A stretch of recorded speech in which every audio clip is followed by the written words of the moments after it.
भागवत माने क्या? श्रीमद् भागवत महापुराण, ये पूरा नाम। आप सीधा सीधा अर्थ समझिए, हम कोई संस्कृत की व्युत्पत्ति के द्वारा नहीं बताएंगे, सीधा अर्थ समझिए। भगवान किसको कहते हैं? भगवान नाम तो आपने सबने सुना है, जी हाँ। तो भागवत माने भगवान का, भगवान का जो विषय है वो भागवत है। भगवान का विषय, हाँ। भगवान किसको कहते हैं और भगवान का विषय क्या होता है? बहुत ध्यान से सुनिएगा। भगवान के अनंत नाम, अनंत रूप, अनंत लीलाएं, अनंत गुण, अनंत धाम, अनंत संत महापुरुष, ये सब मिलकर के भगवान कहलाते हैं। याद रहेगा। और इनमें एक बड़ी भारी विशेषता है, क्या? सब में सबका निवास रहता है। क्या मतलब? भगवान है, हाँ, तो भगवान में भगवान का नाम, रूप, लीला, गुण, धाम, संत सब रहते हैं। अच्छा, भगवान के संत हैं महापुरुष, हाँ, तो भगवान के संत में, महापुरुष में भी भगवान, उनका नाम, उनका रूप, उनकी लीलाएं, उनके गुण, उनके धाम सब रहते हैं। भगवान का नाम है, हाँ, तो भगवान के नाम में भगवान का स्वयं का निवास, भगवान का रूप, भगवान की लीलाएं, भगवान के गुण सब रहते हैं। सब में सबका निवास रहता है। तो भागवत माने जिसमें भगवान के अनंत नाम, अनंत रूप, अनंत लीलाएं, अनंत गुण, अनंत धाम, अनंत संत, इनका जो विषय है उसका नाम है भागवत। अब आप सोचिए कि क्या 18,000 श्लोकों में सब लिखा जा सकता है? नहीं लिखा जा सकता ना, कुछ लिख दिया गया है, लेकिन भागवत अनंत है। ये कोई अरे गरे नथु खरे की वाणी नहीं है, ये कोई कृत ग्रंथ नहीं है। भगवता प्रोक्तम भागवतम, ये भगवान के द्वारा कही गई है। भगवता प्रोक्तम, भगवान ने बोला। वेदव्यास जी महाराज ने नई रचना नहीं की है भागवत की, बोला जाता है, लेकिन ये कहां से चली? भगवान श्री कृष्ण ने। याददाश्त अच्छी हो तो घर जाके लिख लेना। भगवान श्री कृष्ण ने अपने ही स्वरूप भगवान ब्रह्मा को दी, फिर भगवान के ही अवतार स्वरूप ब्रह्मा जी ने भगवान के ही अवतार श्री नारद जी को भागवत प्रदान की, फिर श्री नारद जी ने भगवान के ही अवतार श्री वेदव्यास जी को प्रदान की, फिर भगवान के अवतार वेदव्यास जी ने भगवान के ही स्वरूप भगवान के ही अवतार श्री सुखदेव जी को प्रदान की, और फिर सुखदेव जी ने परीक्षित को सुनाई। ये इस परंपरा से भागवत आई, इसलिए ये भगवता प्रोक्तम। कुछ महापुरुषों ने कहा, अरे भाई देखो ऐसा है, भगवता प्रोक्तम तो है, लेकिन वास्तविकता ये है कि ये तो भगवता अयम, ये केवल भगवता प्रोक्तम नहीं है, ये तो स्वयं भगवान ही है, क्योंकि इसमें भगवान ही धरे है ना, नाम रूप लीला गुण धाम, तो ये भगवान ही है। इसलिए ये केवल ग्रंथ, कोई किताब नहीं, ये भगवान का शब्दमय विग्रह है, शब्दमय विग्रह। और भगवान का कौन सा रूप सबसे प्रिय है हम लोगों को? भगवान के भी कई हमसे नाते हैं ना। अरे आप लोग मंदिर में जाके तो बोलते हैं त्वमेव माता। अब उसके आगे वाला बाद में, लेकिन पहले क्या बोलते हैं? हे प्रभु, आप ही मेरी माता हैं। यानी वो मेरी मां, आप मेरी माता हो। इसलिए वास्तव में ये भागवत का भी माता का स्वरूप है। बहुत ध्यान से सुनिए, माता का स्वरूप है। तो माता को कैसे बुलाया जाए? क्या तरीका? अरे जो बिल्कुल छोटा सा अबोध बालक जिसको बोलना नहीं आता, उसको भी तरीका आता है माता को बुलाने का।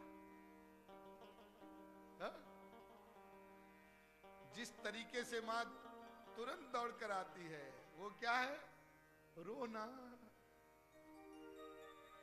बच्चा रोया, लेकिन रोना भी दो प्रकार का होता है, एक नकली, एक असली। और सब माताएं जानती है, जब नकली रोता है ना बच्चा, हाँ हाँ हाँ, तो मां अंदर से डांट लगा, क्यों प्या प्या कर रहा है, चुप रह, ऐसे बोलती है। हाँ? और एक जब बच्चा रोता है बिरझा करके, कोई उसको चोट लग जाए या भूखा हो, और वो ऐसी करुण आवाज में रोता है कि हर माँ, संसारी माँ भी उसको पहचान लेती है। अरे क्या वो सब्जी छोंक रही हो, रोटी बेल रही हो, कुछ कर रही हो, सब छोड़ देती है, दौड़ती है। क्या हुआ पप्पू को, इतनी जोर से कैसे रोया? जब संसारी माँ भी ऐसे भागती है, तो क्या भगवान रूपी हमारी माता जब हम करुण क्रंदन करेंगे तो क्या वो दौड़कर आएगी नहीं? हा?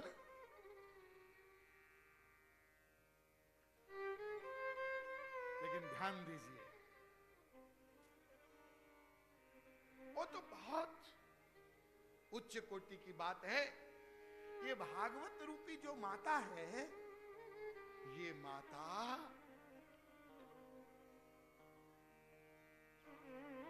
करुण क्रंदन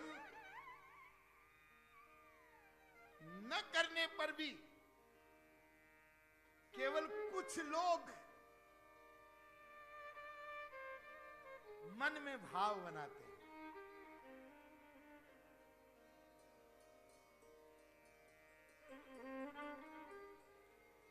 मन में भाव बनाते हैं, कथा होनी चाहिए। ये भागवत रूपी भगवान, ये जो हमारी माता है, ये स्वयं चल कर आती है। माता चलती है, कैसे चलेगी? कैसे चलती है माँ? कैसे चलती है? चरणों से, चरण से चलती है ना। और पहले कौन सा चरण रखती है? और दाहिना चरण उठता है। तो दाहिना चरण मां का उठा। मैं भागवत का स्वरूप बता रहा हूं आपको। तो श्रीमद् भागवत महापुराण का जो पहला स्कंद है, वो भगवान का दाहिना चरण है।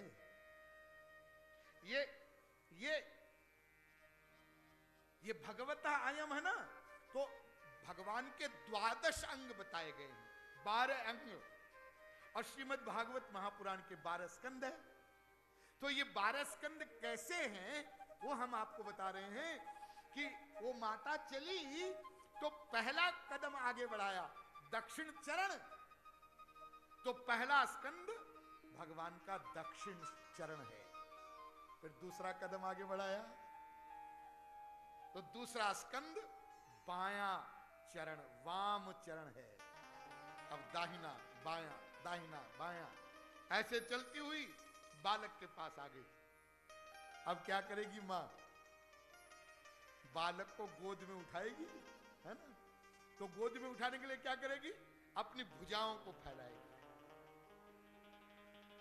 तो तीसरा स्कंद जो भागवत जी का है वो भगवान की दक्षिण भुजा है, और चौथा स्कंद वाम भुजा है। फिर क्या करती है माता? बालक को अपनी भुजाओं में उठा लेती है, हाँ? फिर गोद में लिटाती है। तो गोद में लिटाती तो क्या होता है? बालक का मस्तक उसके उरु पर, जंघा पर आ जाता है ना, हाँ, और उसके कमर और पीठ चरण वो सब बाई जंघा पर आ जाते हैं, हाँ हाँ।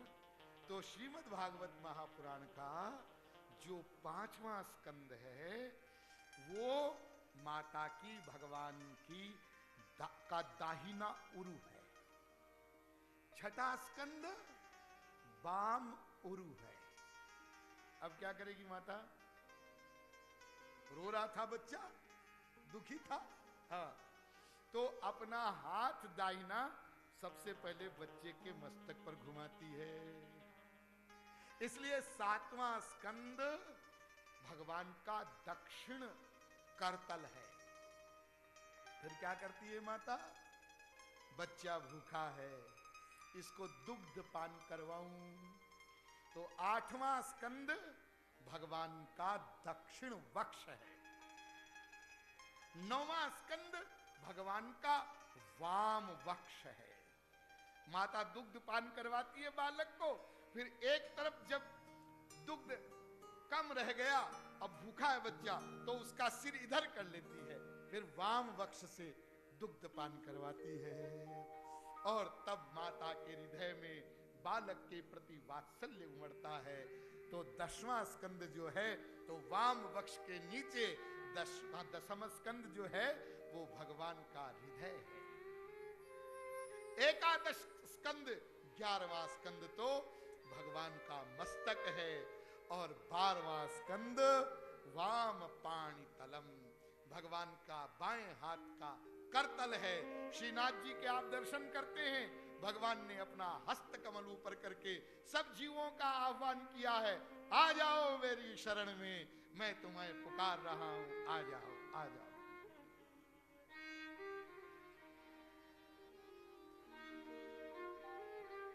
इसलिए वास्तव में ये जो कथा का स्वरूप है ना, ये कैसा है? ये मानो ऐसा है कि जैसे हमसे भगवान बात करना चाहते हैं। बहुत ध्यान दीजिए, हमसे कुछ कहना चाहते हैं, कुछ बातचीत करना चाहते हैं, हमसे मिलना चाहते हैं। इसलिए वो कथा के रूप में आते हैं। और इसलिए जब आप कथा में आते हैं तो हम तो भगवान को नहीं देख सकते, अभी हमारे पास वो आंखें नहीं है, लेकिन आप विश्वास करो, आप मानो इस बात को,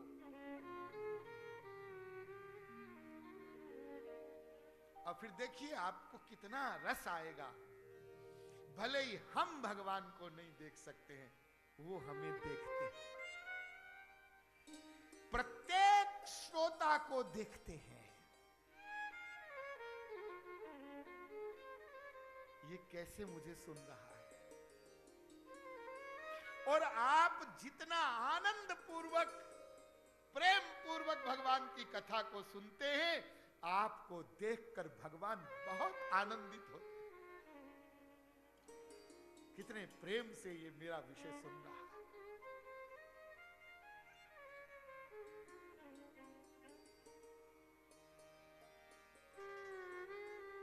और इसलिए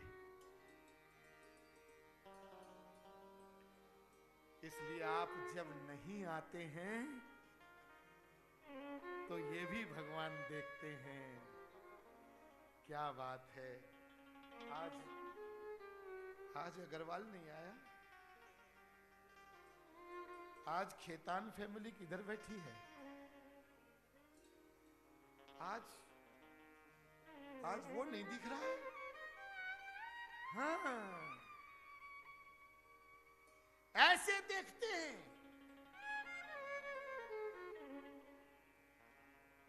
तो हमारे आने से यदि उनको प्रसन्नता होती है तो न आने से उनको दुख भी तो होता होगा।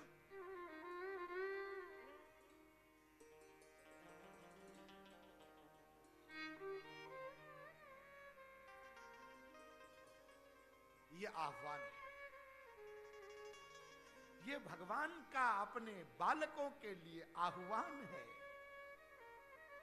आओ मेरे बच्चों, तुम मुझसे अनादिकाल से बिछड़े हुए हो, मैं तुमसे मिलना चाहता हूं। तुम्हें मेरी चाह भले ही नहीं है, भले ही तुम मुझको भूल गए हो, मैं एक क्षण के लिए तुमको नहीं भूलता।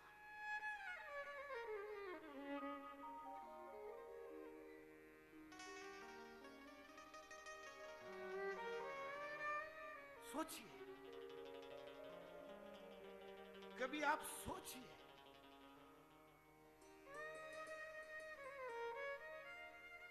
कितनी करुणा, कितनी दया।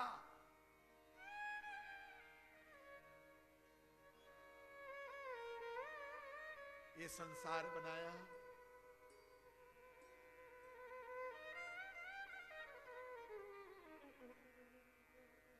हमारे लिए। आगे हम सृष्टि के प्रकरण में बताएंगे। क्या हम जानते हैं हमारे कर्म कैसे हैं? हमको मनुष्य का जन्म दिया। क्या हमने भगवान के पास कोई प्रार्थना पत्र भेजा था?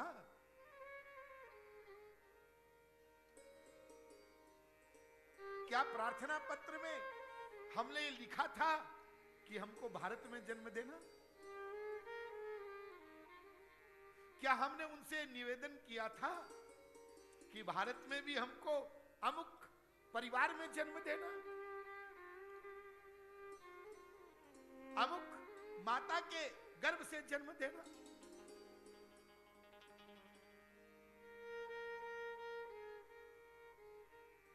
उन्होंने हमको ये हीरा जन्म प्रदान किया।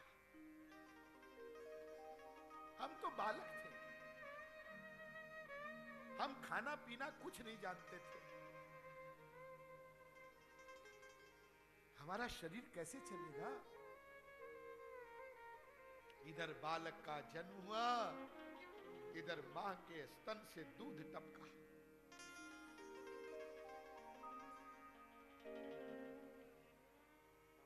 ये भगवान की करुणा, ये भगवान की कृपा ही वात्सल्य का स्वरूप लेकर के मां के स्तन से हमारे मुंह में आ गई। हमारा शरीर बढ़ा। हमको क्या क्या आवश्यकता पड़ेगी जब हम बड़े होंगे? सारा सामान सृष्टि में सब तैयार करके रखा है पहले से।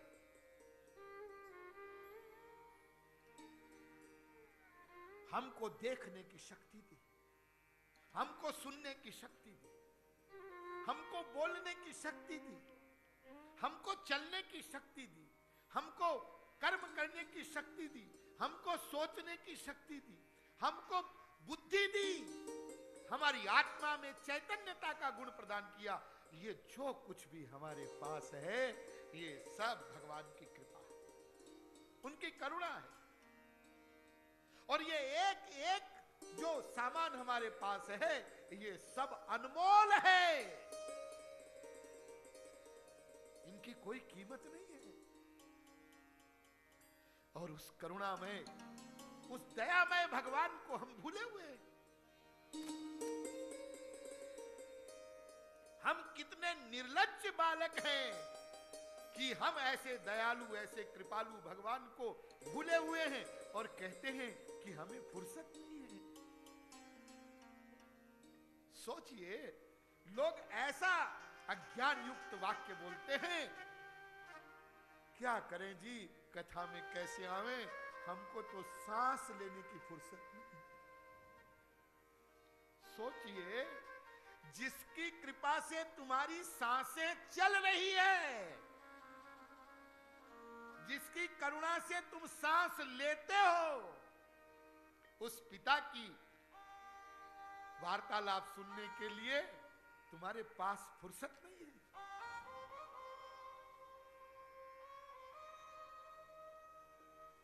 जब आप भगवान की करुणा पर, दया पर विचार करोगे, मैंने पहले भी आपको बताया है, यदि कोई मनुष्य इतना ही करे कि भगवान की कृपा का धन्यवाद करे। आपका संसार में कोई काम कर देता है, कभी आपको कोई आपत्ति आती है, विपत्ति आती है, किसी ने 1,00,000 2 लाख रुपया देकर आपकी मदद कर दी मुसीबत के टाइम पर, तो आप कहते हैं भाई उन्होंने एक बार हमारी हेल्प की थी, मदद की थी। और जो सब कुछ हमारे लिए कर रहा है, हा?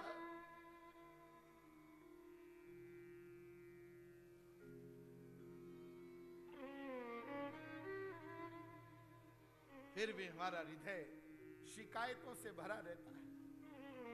कंप्लेंट कंप्लेंट, हे भगवान ये क्या कर दिया, क्या हो गया, मेरे पिताजी क्यों चले गए। अरे क्या आज तक किसी के पिताजी परमानेंट रहे हैं क्या? हा? सभी को जाना है, तुम तेरी तैयारी करना। पिताजी तो चले गए, अपने बारे में सोच। हाँ? कथा में आगे आएगा, जब नारद जी आए और धृतराष्ट्र जी और गांधारी जी चली गई, तो जब व्याकुल हुए युधिष्ठिर, तो नारद जी ने कहा अपनी सोचो, वो तो जहां गए सब ठीक है। हाँ? अस्तु, आओ भाई हरि कथा सुने, हरि कीर्तन करें, हरि स्मरण करें, हरि प्रेम में रोवे गावे नाचे, और अपने मानव जन्म के इस समय को अपन सफल बनाए।